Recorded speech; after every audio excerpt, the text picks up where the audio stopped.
Welcome to Pindar Poetry. We hope you learned something new. You start by duplicating the screenshot and opening the copy in an editor. This protects the original. Once done, zoom to 100% or higher so small marks are clear, and select a removal tool, clone for texture match, healing brush for blended edges, or content-aware fill for larger regions. You should also set a soft brush and sample from nearby pixels. Work in short strokes and toggle layer visibility to compare before and after as you make those first corrections.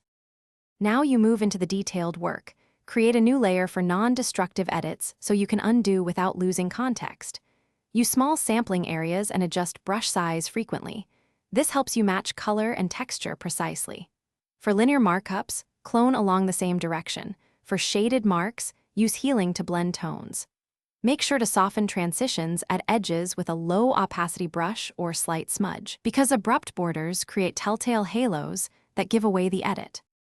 Finish by flattening a copy for export while keeping the layered file for future tweaks. Once done, inspect the image at several zoom levels and on different screens to catch subtle artifacts you might miss on one monitor. If you still see ghosting or texture mismatch, apply frequency separation to handle color and detail independently, or run a dedicated AI inpainting pass on a duplicate layer. If things go wrong, revert to the layered file and isolate the problem area before reapplying fixes. Thanks for watching. Consider subscribing if we helped you.